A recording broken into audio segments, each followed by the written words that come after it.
आज झारखंड की राजधानी में झारखंड राष्ट्रीय तेली साहू महासंगठन का एक दिवसीय सम्मेलन रखा गया है और इसमें महिलाओं ने काफी बढ़ चढ़ के हिस्सा लिया है।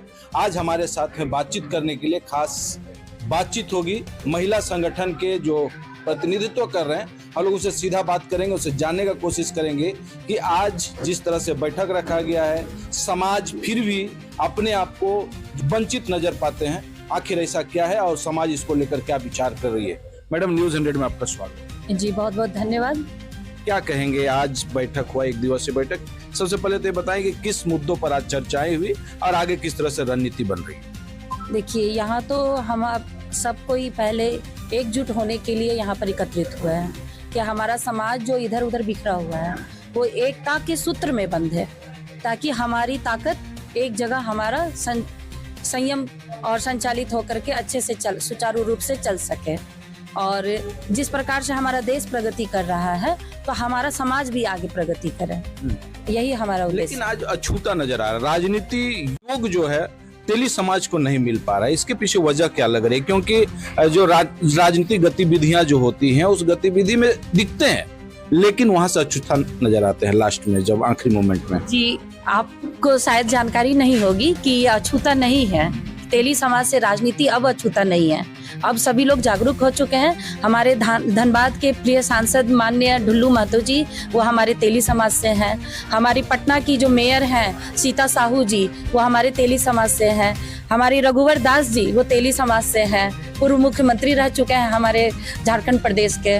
और उनकी बहू जो है पूर्णिमा दास साहू जी, वो अभी सांसद है, कहाँ से, जमशेदपुर से विधायक हैं। तो ये अब कहना गलत है कि तेली समाज राजनीति चेतना में अभी दूर है। तेली समाज में भी राजनीतिक चेतना का विकास हो चुका है। लाभ से दूर नजर आता है। लाभ तो देखिए, आप अगर पीछे जागे हैं तो उसी रफ्तार से आगे बढ़िएगा। शुरू से जो आगे बढ़े हुए हैं उनके पीछे ही तो चलेंगे। बस यही रफ्तार है, जो रफ्तार है रफ्तार से चल रहे हैं। आप मानते हैं कि साहू समाज को भी आज राजनीतिक गतिविधियों में लाया जा रहा है और उसमें जगह मिल रही है, लेकिन कहीं ना कहीं एक चीज देखने को मिल रहा है कि आरक्षण में अगर हम योग देखें तो आज जिस तरह से संख्या है तेली समाज का, उस हिसाब से उनको आरक्षण लाभ नहीं मिल पा रहा है।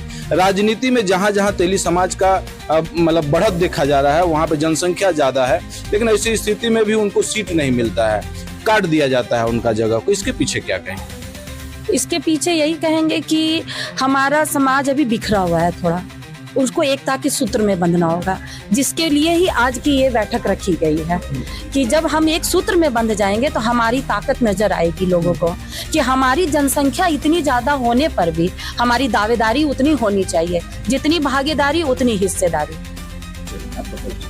जी, मैं रीना साहू, प्रदेश महिला कार्यकारी अध्यक्ष, उत्तरी छोटा नागपुर महिला कार्यकारी अध्यक्ष। आप सुन रहे थे रीना जी को। और कहा ही जाता है नारी शक्ति सब पे भारी। शायद अब राजनीति भागीदारी जो है हमारे समाज को भी, तेली समाज को भी देखने को मिल सकता है। और हमारे साथ बातचीत करने के लिए क्या आपका नजरिया क्या बोलता है? राजनीति गतिविधियों में है, राजनीति भागीदारी में थोड़ा सा कमी लगता है कहीं ना कहीं, आपकी नजर से क्या लगता है? कमी है, लेकिन अब शक्ति बोध हो चुका है और आगे हम लोगों को इसका भी फल मिलेगा जो हम लोग प्रयास कर रहे हैं। और आपने कारण पूछा था, कारण ये भी है कि हम लोग परोक्ष रूप से हमारा जो समाज है देश की सेवा कर रहे हैं। परोक्ष रूप से कैसे कि हम लोग एक व्यवसायी वर्ग से आते हैं। तेली समाज मुख्य रूप से व्यवसायी वर्ग से आता है। तो हम लोगों ने, हमारे समाज ने इधर ध्यान नहीं दे करके सिर्फ अपना कर्म किया आज तक।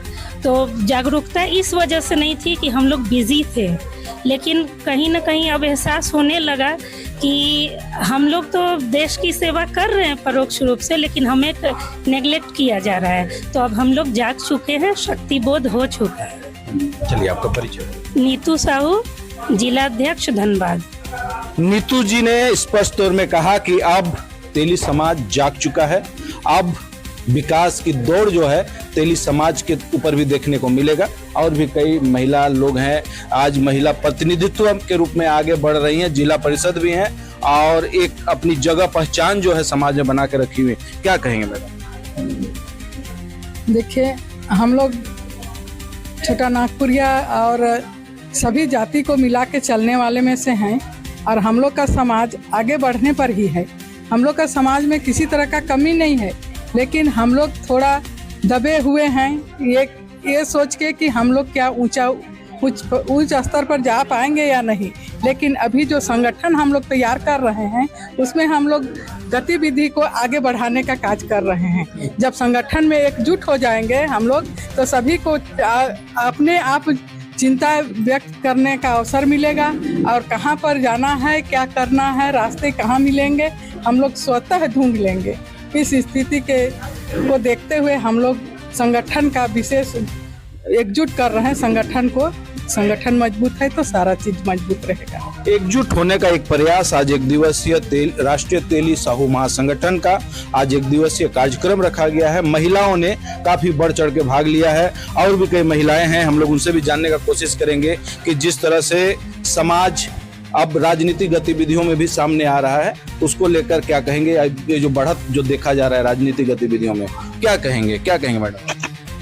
मैं यही कहना चाहती हूँ, एक समय था कि हम लोग घर के अंदर रहते थे, हमें घर से निकलने की इजाजत नहीं मिलता था और आज एक समय है कि हम अपने घर से परमिशन लेके अपने हस्बैंड से मैं यहाँ आई हूँ। तो ये हमारा समाज का विकास ही है जो हम यहाँ पे आए हैं। ठीक है, तो इस तरह से मैं हर महिला को यही बोलना चाहती हूँ कि घर से बाहर निकलिए और मौका देखिए अपने आप को आगे बढ़ाने का। ये हमारा विकास है, तेली समाज का विकास हमारा विकास है। धन्यवाद। प्रीति, साहू समाज की महिला सदस्य। महिलाओं की भागीदारी समाज में बहुत बड़ी भूमिका रखती है और इसी बीच जिला परिषद रहे कांके गोचर क्षेत्र के जिला परिषद जो हमारे साथ में है किरण देवी जी, आज उनसे भी बातचीत करेंगे कि एक समय था जिस समय महिलाएं जो हैं घर के अंदर में रहती थी। आप लोग एक पहल किए, आज समाज में एक जगह बनाकर एक पहचान बनाकर आप लोग आज वहाँ पे खड़े हैं। ऐसे स्थिति में कई चुनौतियों का सामना करना पड़ा होगा, क्या कहेंगे, क्या लोगों को मैसेज देना चाहेंगे, खास करके महिलाओं को? सबसे पहले तो आपको धन्यवाद और आपके माध्यम से हम ये बोलना चाहते हैं कि जो पढ़ता है वो बढ़ता है, जो जागता है वो पाता है और जो सोता है वो खोता है। इसी तरह से हमारे समाज पहले सोए हुए थे, बस व्यवसाय में अपने लगे हुए थे कि हमारा कर्म ही पूजा है। अब हम लोग जाग गए हैं।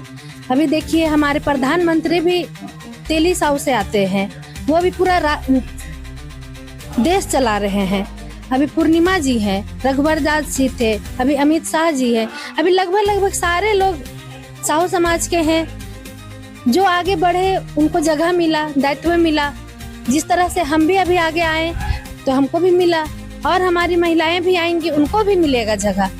जो चाहत रखता है उनको मिलता है। अब जो चाहत ही नहीं रखेगा, अब कमाएगा खाली, तो कमाई का धन उसको तो महिलाएं चुनौतियां से डर जाती हैं, उनको क्या संदेश देना चाहेंगे? उनको यही संदेश देंगे, चुनौतियों से डरना नहीं है। अभी आप पढ़ी लिखी हैं, अपना हथियार आप अपना पढ़ाई को बना करके आप आगे बढ़ सकती है। आप पूरा परिवार चला सकती हैं, आप पूरा देश चला सकती हैं।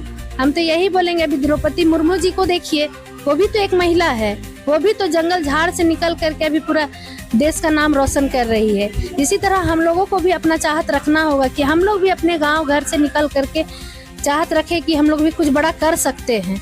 बस हम यही मैसेज देना चाहते हैं। सोच बदलने की जरूरत है, महिलाओं को आगे आने की जरूरत है और सब कर्म छोड़कर पढ़ाई को विशेष रूप से विशेषता या प्राथमिकता देने की आवश्यकता है।